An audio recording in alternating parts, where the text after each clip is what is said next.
Assalamu alaikum ikrarlı tezi kurumunda teşkilat hayırlı olsun. Ben abi Uygur Tadqiqat İnstitutu'ndan hem onlara samimi salam gönderdim. Arapta institutumuzun biri bundaqla Hacettepe Üniversitesi Adliyat Fakültesi Tarih Bilimi Okutuvchisi Doçent Doktor Erkekram Ma'lum bilan o'tkazib kelayotgan Xalqaro vaziyat va kun tartibi nomli programmamizdagi yangi bölümü huzurunuzda bo'ldi. Erkekram hoş geldiniz. Hoş bulduk, rahmet. Kurumda əmanlığa məlum olğandək, Birləşmiş Dövlətlər Təşkilatı İnsan Hüquqları Komissarı Michel Bachelet xanımınki Xitay və Şərq Türkistan ziyarəti xalqara mətbuatlarda keng o'rin oldi.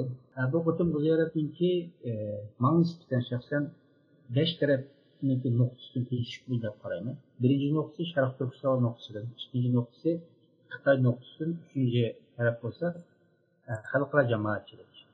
Ötüncüsü olsa, yani Birleşmiş Devletler Teşkilatı İnsan Hakları Komitesi'nin noktasından, beşincisi olsa, yani bir müstakil tetkiqatçı noktasından qarash kerak deb qarayman. Mesela Şərq Türkistan noktasının bu qutum ziyaret qanday bo'ldi degan vaqtda, yoki nima kutildi degan vaqtda Michel Bachelet xonimniki Şərq Türkistan'da bo'layotgan irqiy qirg'inchiliklarni muayyanlashtirib, uni doktorlarga keltirib, Birleşmiş Devletler Teşkilatı'nın vasıtası orqali Xitoyga muayyen derecede olsun, o çağırtı kürüş tepkişlerdi. Lakin bu undaq bo'lmaydigan deb turdi. Bu yerda bilayotganimiz endi 5 taraf yoki 4 tarafninki bu qitimqi ziyoratni kutishiga asosan bu ziyoratning natijasini bog'lab turib tushunsak bu deb o'ylayman. Aldılan biz bugungi programmamizda erkin ma'lumot mustaqil tadqiqot bilan bu masala qanday qaraydi aldan shu bir ko'z qarashni olamiz. Chunki erkin ma'lum bu masala talqa vaqtida hech kimning chiqish nuqtamiz balki analiz ustida nima bo'lyotdi, nima bo'ldi, nima sababli mushtoq bo'ldi, hozir natijasi qanday bo'ldi degan savollarni analiz qildi. Erkin ma'lum sizcha aldılan Michel Bachelet xonimniki Xitoy va Sharq Turkiston ziyorati qanday bo'ldi? Bu ziyaretninki mahiyeti, yani bu Michel Hanım'ın deginidek, bu bir ziyaret. Yani rayonga birip tekşireşemiz. Bunu şu ziyaretten evvel Xitay tarafından bunu neçbettim tilga alan. Şununla bunu bu kıtımki faaliyetini biz ziyaret süpütü bile düşengen vaxtıda belki Michel Hanım'ınki bu Budat'ını ziyaretini bir düşengilik oldu. Eğer de biz yanı bir xil düşenci bile, yani bula birip tekşireşki bağdı, Şərq Türkistan'da yaşanılan zulümünü, hakikati tarafını, her katlamını, her tarafını görüş için bağdı diyen vaxtıda, bu vaxtıda kütkendek bulmayın. Ama çetelde meyli insan hakları teşkilatı olsun, meyli muşu Uygur teşkilatlar, Şərq Türkistan teşkilatlar, bunlar hem de ikinci xilinin kütüşünü. Ondaqda bu ayal dikaq bağdı bir. İkincisi Xitay'nınki dəbbəgənlərini tekrar yatlap verdi. 3 Uygurlarınki bu meseleni yani xalqarada 9 devlet tarafından tonuğan ırkı kırgıncılıkını tılğa almadı ve bunu kabul kılmadı diyen kulası çıkarlı buldu. Şununla biz meseleninki özünü biliş için Bachelet xanımınki özününki degan gapilar tushunsak bo'ladi deb o'ylayman. Bu Birleşmiş Devletler Teşkilatı İnsan Hakları Yuqori Komissarlığınınki tor betinde bu Xitoy ziyareti, Şərq Türkistan ziyareti ve şundaqla 25. ayın 28'inde Guangzhou'da kimdir muxbirlarning kuchli yığınını açtı. O yığında özününki bazı düşüncesini matbuatlarla ortaklaştı. Misalga deydi bir yerde sözleşken o Xitay əməldarlarla hem de Şərq Türkistan əməldarlarıyla sözleşken Kinki degan gibi bu. Deydi aşırı bu şiddet hareketine karşı aslında bu ziyan tatkan, yani günahsız ziyan tatkanlarının qoğdaşını ve şundakla bu bunun yaratkan iğir neticelerini sözleşkenliğini. Onundan kim bu terörizmge karşı bahana kıptırıp, onunki insan haklarına karşı bir defsendilik kıgıl bulmaydı deydi. Yani birisi olsa, şu kanun ve Xitay'nın kanun ve siyaseti çokum şu insan haklarına ehemmiyet veriş ve bununla dikkat kılış lazımdır deb düşündürüyordu. Ve bu yerdeki düşündürüşte xuddi Xitoyningki qonun ve adliye sistemi müstakil bir sistemdekle görüp ve bu adliye sistemi yaxshi tekshirish lazım bo'lganligini ve uçuq bo'lganligini o'rtaga qo'yyordu, değil mi? Ondan keyin bu insan haklarına ehemmiyet veriş ile birlikte asanlık milletlerindeki hak hukukunu tanış lazım deydi.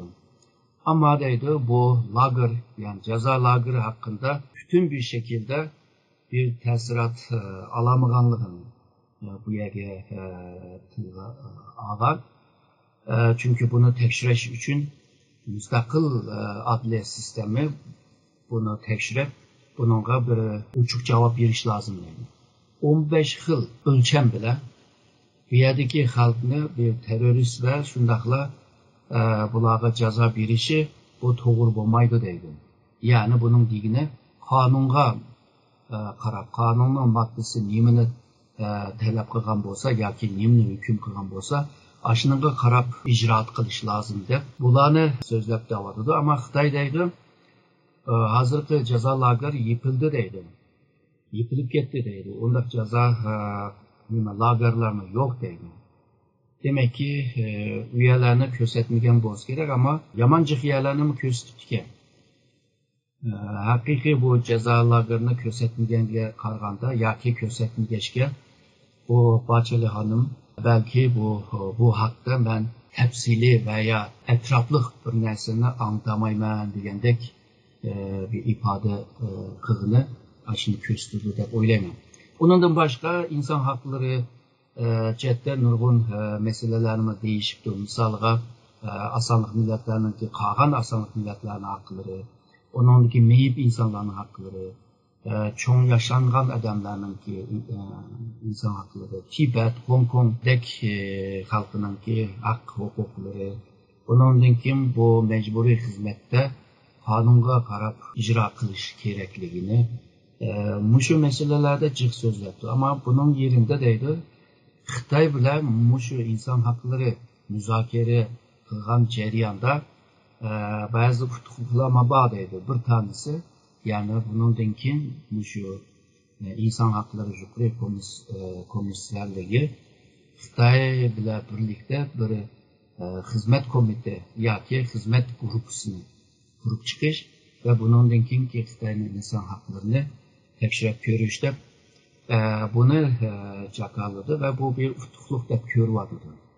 Yani eğer de yalnızla bir ziyaret için bağlan bolsa ve Xitoy bilan bundan keyin Xitoyning ve Şarq Türkistanning insan haklarını kuzatish, tekshirish uchun bir hizmet grubunu teşkil qilgan bolsa, bu Bacheli hanımınki bir nimesi bo'ldi, değil mi? Utuqluq bo'ldi. Ama xalqaro matbuotlarda bundaq demedi, hammamiz ko'ryapmiz. Çünkü bu bağlandan keyin Şarq Türkistan halkınınki o haklarını qo'llayamaganligini ve Xitoy uchun bir hizmet qilganligini, Xitoyninki Şarq Türkistan'da ilib bağlan zulm siyasetini aqlab berganligini degandek tanqidlar bor.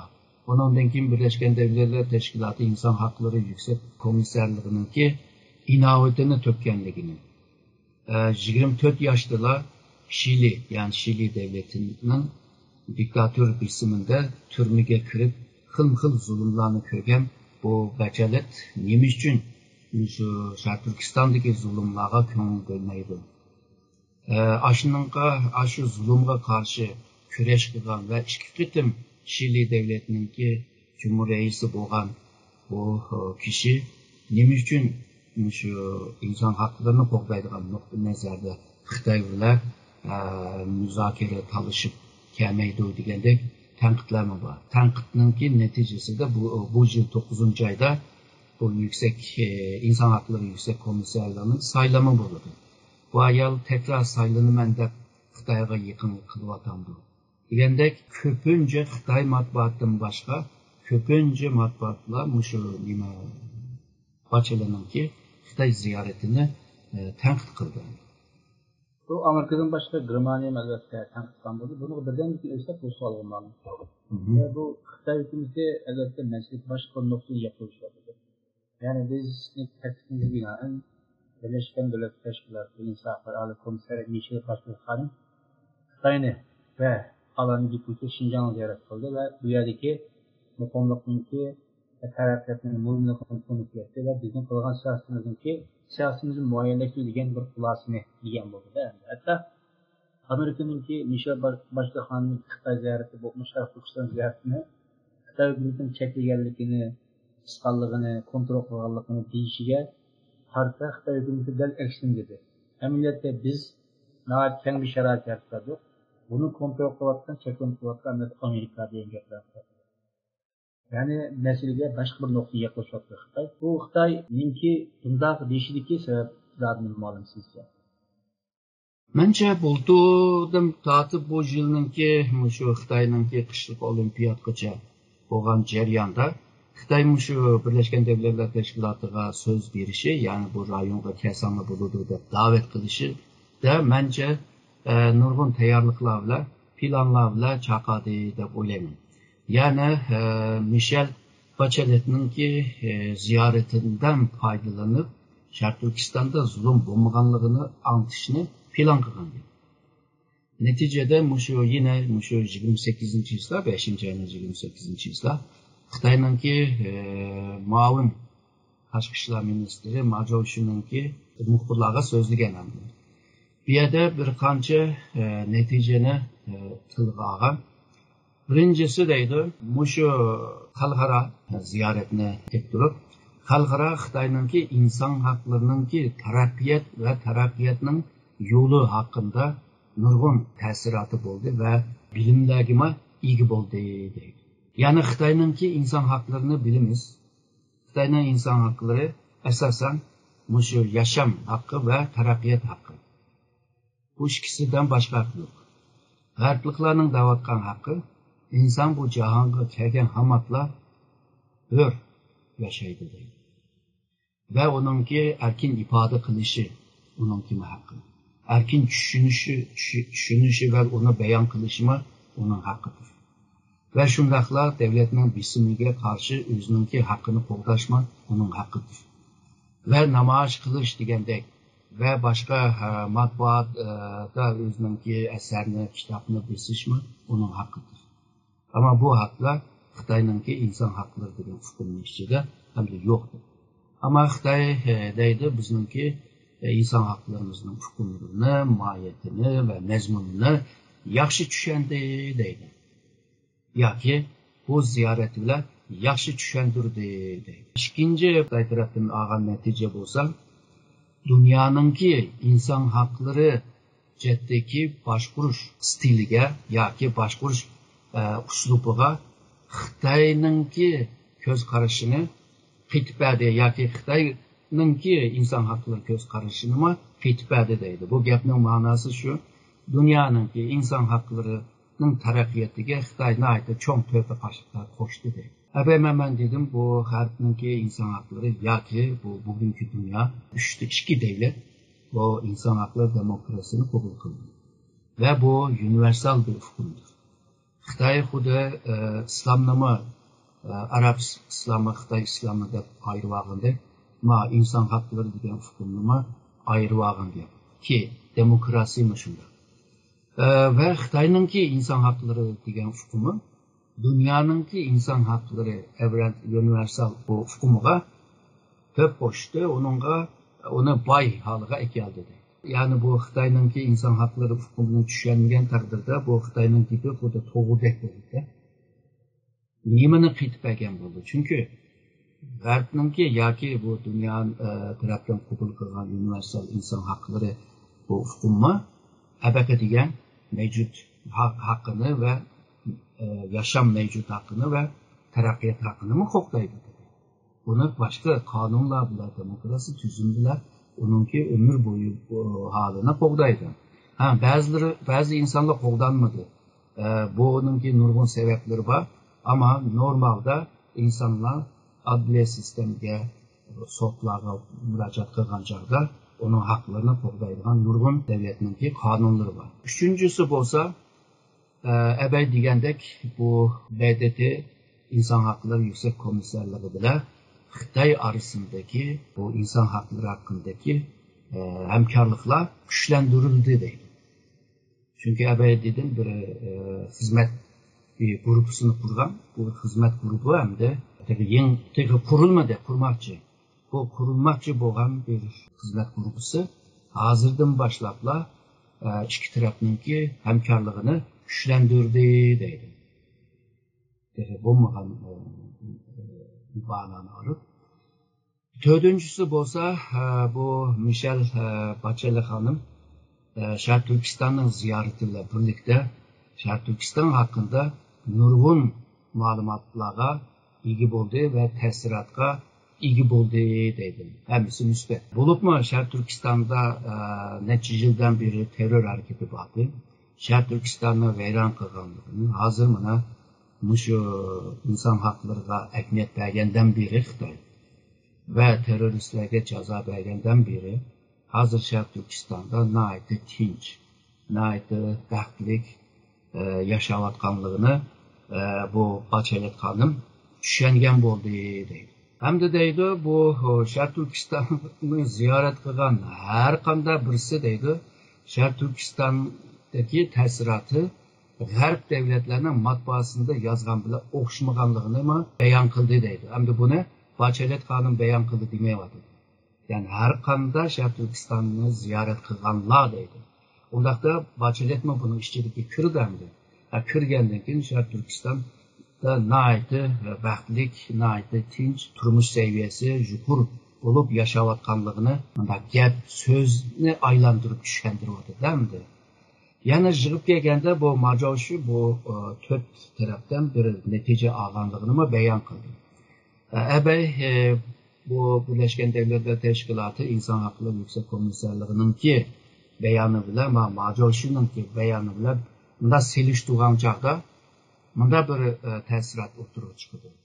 Yani Xitay özünün gibini değerli vergen Mavi Bachelet hanım biraz yüşürüm, biraz yıpık, biraz cümlelerini biraz yumuştu diyen o mu özünün gibini digende yani her iki taraf özünün gibini de bu ziyaretini tüketken bu oldu. İlk kurumda biz burumu dert ötümüz erkimanlar ki biraz burum mühim noktada tuttu. Xitayda yaşam hakkıyla, yaşaş hakkıyla yani terakat hakkı. Bunu Xitayda biz degende qaraydı. Ama hemimiz ma'lum ki Xitayda felsefe noktasından kurulma ve insan hep iki narsa bo'ldi. Yani kurulumunu partiya, devlet, ma'rif, iqtisod, adliya, qonun qatorliqlarga o'xshasak, bu yerdagi qura inson bo'ldi. Xitoyniki falsafasi noktasından vaqtida insan mushu qurilma uchun xizmat qilgan bir ko'z qarash bor. Yani insan devlet uchun xizmat qildi. Bütün kurulmalar insan uchun emas, insan mushlar xizmat qilganda ana devlet tuzilma zamonida bir ko'z qarash bor. Sonda olgan ki Xitoyning mush mantiqni tushungan vaqtimizda ana Xitoyniki devlet nimish hamma muqaddas bo'lganligi, muqaddas emas, a'lo bo'lganligini hamma narsani devletning yoki partiya manfaati uchun bütün qurollarni haqqini qurbon qilganligini vaqt tushunamiz. Zulmün tegilimi dal mushundaq qilib insonni birinchi planga emas, yani qurilmani birinchi plan qo'yganlik uchunlar insonning bütün haqlariniki dafsani qilish ehtimoli imkon yuqori ekanligidan iborat shunaqa bir haqiqatni tushungan bo'lamiz. Hozir erkin ma'lum deb o'tgandek bu o'xshash masalaga hozir ikki taraf o'xshamagan nuqtani qarayapti. Hatta biz Sharq Turkistonliklar taraf nuqtani qarayapti. Endi xalqaro jamoatchilikka kelsak, Amerika zaten tanqid qildi buni. Bugunmi yetunigunmi? Germaniya tashqi ishlari tanqid qildi. Michelle Bachelet xonimningki ziyarati bugungi fikrini chiqmaydi degan gapni qildi. Yani yig'inchoqlarda bir vaqtida demokratik ellar asosan vaqtdan ziyoratdan memnun emasman. Çünkü yaxshi bo'lmadi deb qaradi. Bu maliyatda shu g'arb davlatlarininki demokratiyasini dunyo ko'z qarashi zid munosabatlik. Tüm uçlarını yığınçak etkandı muallim. Belki Michelle Bachelet xonimninki ve Birleşken Devletler Teşkilatı'nınki Xitayga nisbeten ko'z qarashi de o'zgarish bulan bo'lmasmi? Bu qatim ziyorat orqali. Buni hamda shu qo'lida tutib turgan bir doklad bor. Yaşar Türkistan hakkında bir doklad var. O dokladni qachon e'lon qildi va bu ziyoratdan keyin uning ichidagi ba'zi so'zlarni, cümlelerini qanday tuzaydi, onu hozir deyish biroz qiyin. U o'tirg'i chiqsa, undan keyin tushuna olamiz hamda bu o'zgardi yoki o'zgarmaydi deb tushunamiz. Ama mayli o doklad chiqsin, chiqmasin, Şərq Türkistan təşkilatları, insan hakları təşkilatları, əvvəlsiz degan G'arb devletleri bu kıtımki ziyaretini mənfi bir şekilde kötü. Yani G'arb devletinin ya ki bu insan niyetinin ki hakkını qoğdaydıgan bir təşkilat berip, Xitayga berip, işini kılamay qaytib kelgenligini davlat ediyor. Əksiçe Şərq Türkistan'daki zulümlerini qaysı derecede, qaysı kamlikte, onunki məzmunundan mahiyetgece qandaq bolğanlığını yoritib bəmidi. Ve şundaqla bu nurgun hüccətlər, nurgun muşu tədqiqatlar Xitayınınki Şərq Türkistan'da yürüzüyotgan zulüm siyasetini körsətken taqdirdimi? Ama budakı ziyaret onu o'ttirg'a qo'yamiz. Shuningga bunda mengişi bilan hamda bu ba'zi tashkilotlar, Sharq Turkiston tashkilotlar deydi o, bu Bachelet xonim istiqo bersin. U o'ringa yarashmaydi. Bunda bisimda bundan kim bo'lish mumkin? Bu bisimdan ko'payli bular dokladni qandaq tuzdi yoki bundan keyin Xitoyga qarshi qanday siyosatni ilib bordi. Bunu hazır sözleş biraz qiyin, yani naq sözleş biraz qiyin ama bazı mülçerleşte belki sözleyeleyimiz. Misalga Xitay bilan şu birlikte bir hizmet grupusunu kurdu, Şərq Türkistan insan hakları hakkında. Eğer de şunda bir grup kurgan bolsa, bundan kim bu gruptan şu əbəymen degan G'arb dünyası, Şərq Türkistan teşkilatları, insan hakları teşkilatları teşkilatlarının ki küçükken o seviyede bir narsa çıkmaydı. Misalga Xitay şu Avrupa devletleri, Amerika bilan keyinki şu 20 yıldan beri nurgun ketim yıpık şekilde şu insan hakları hakkında müzakere ilip vardı. O yıpıklık bu başka bularının içinde neyim dedi, neyim demegenliğini bilmeyiz. Çünkü matbuatlarıma pek köp ayan olmadı. Ama katnaşkan bazı adamlar, Avrupa'nın bazı devletlerinin ki bu yığınga, yıpık yığınga katnaşkanlarının dəfəyə qararda Xitay şu Tibet, Şərq Türkistan meselesini ötürü qoyğan hemenler bu meselene sözleşsenler biz kopap yetimiz. Çünkü Şərq Türkistan meselesi insan hakları meselesiemiz. O bir terör meselesi. O bir cinayet, o bir aşırıcılık, o bir bölümcü. Digendek yaplarını der, biz kopitimiz digendek ki bu gariplikler, bu kopap geçse bu yığın devam olmaydı. Vay boktu hem de senin diginin olsun der. Yana bulundan, jiraktan, yakından mışında, yana teşi digende bu yapını. Teşse onun için Xitay tekimi açın ki. Şununla muşu misalga karab durup, hazır digen muşu iki tarafının ki teşkil kılgan hizmet grupusunda bir tüzükrek bir netice çıkmasın ki deyim. Bu netice, tüzükrek netice çıkmadan kargancada bunun için bu insan hakları yüksek komiserlerinde ama bu Şərq Türkistanlıklarını kütken, insan hakları teşkilatını kütken, G'arb dünyasını kütken bir netice mi çıkmasın ki deyip oylayım. Ama bunun 9. ayda bunların saylama var. Bachelet xonim tekrar saylanlandı. Xitay olursa saylanıp kılışının kimi ihtimali yok.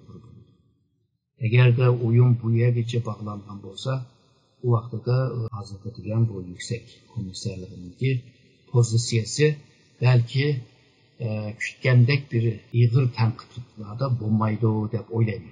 Meselene oturup koydu ama cümlelerini, sözlerini muafık yaki mödüdül şekilde ekilip durup belki bunda bir göz karışını beyan kılış mümkün de öyleyim.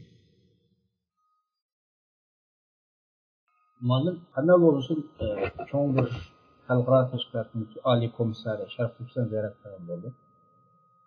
Shu sabab tufaylidan Xitoy Sharq Turkistonga bo'lgan siyosatini qaysi xil yo'nalishda o'zgartirish mumkin yoki hojat yo'q deb qaramizcha.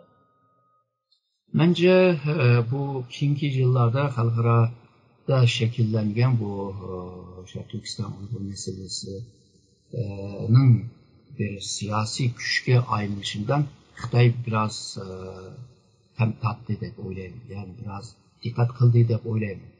Çünkü Xitoy bu neçe yıldan beri bulutma 2010'dan keyin o'zininki dünyanınki iqtisodda ikinci güç buluşu, dünyaya meydan okuşu, Xi Jinping kelgandan keyin nurg'un bir siyasetlerini o'zgartirishi, G'arbga qarshi, mesela G'arbniki qimmat qarashlarga qarshi, G'arblar bizga bunday siyosat o'rgatmasin.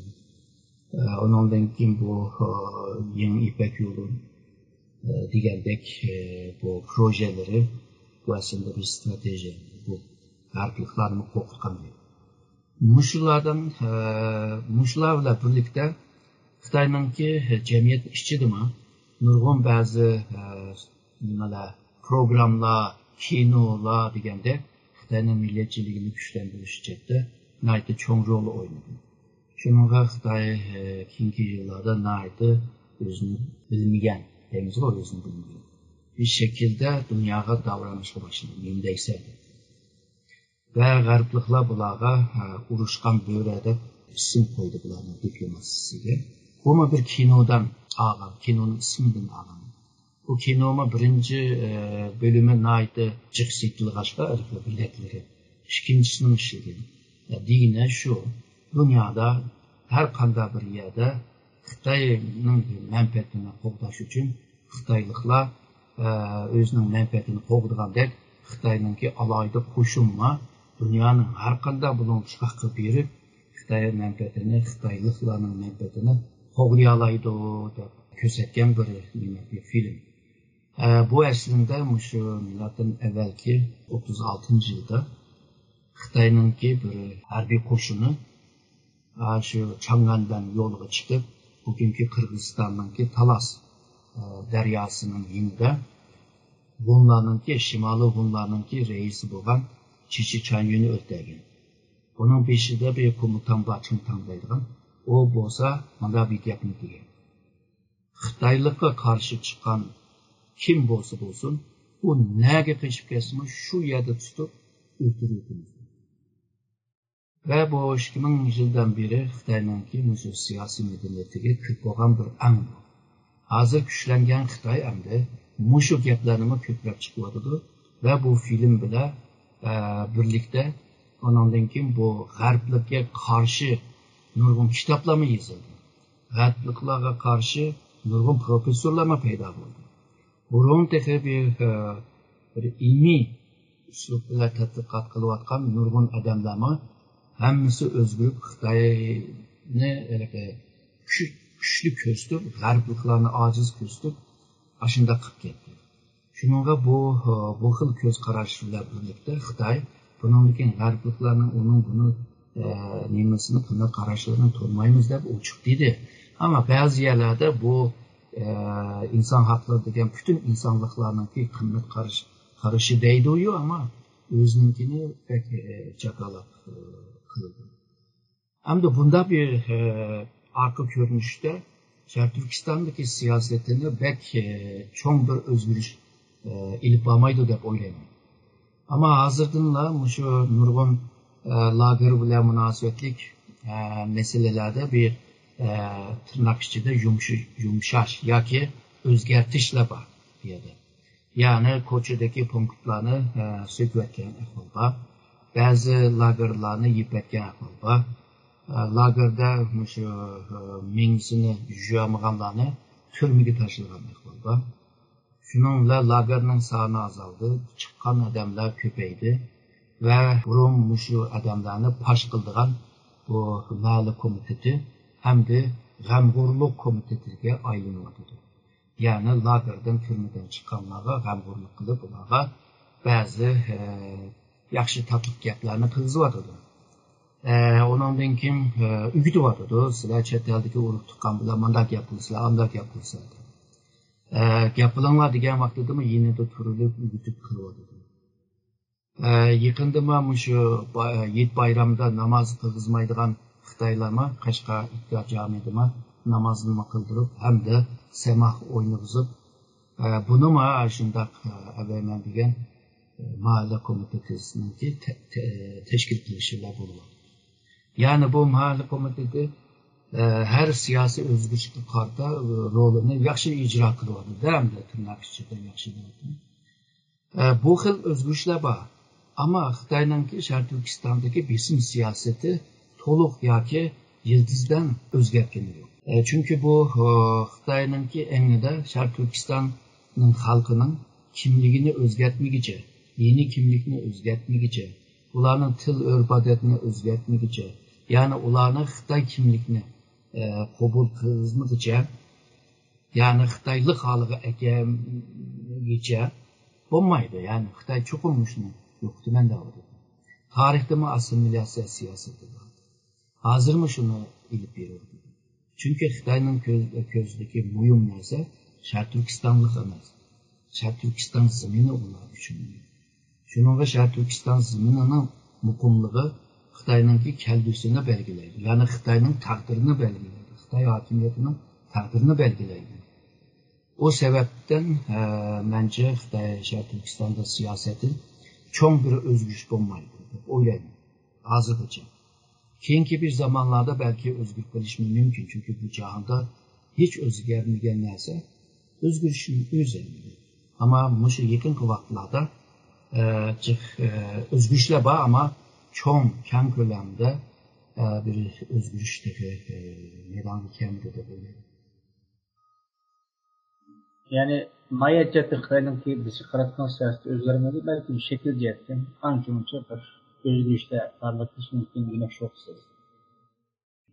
Aziz ko'rmanlar, biz bugungi programmamizda Birlashgan Davlatlar Tashkiloti Inson huquqlari komissari Mishel Bachletning Xitoy va Sharq Turkiston ziyoratini har qaysi taraflar nuqtasidan kuzatishga, shunaqla mustaqil bir tadqiqot nuqtasidan analiz qilishga tirishdik.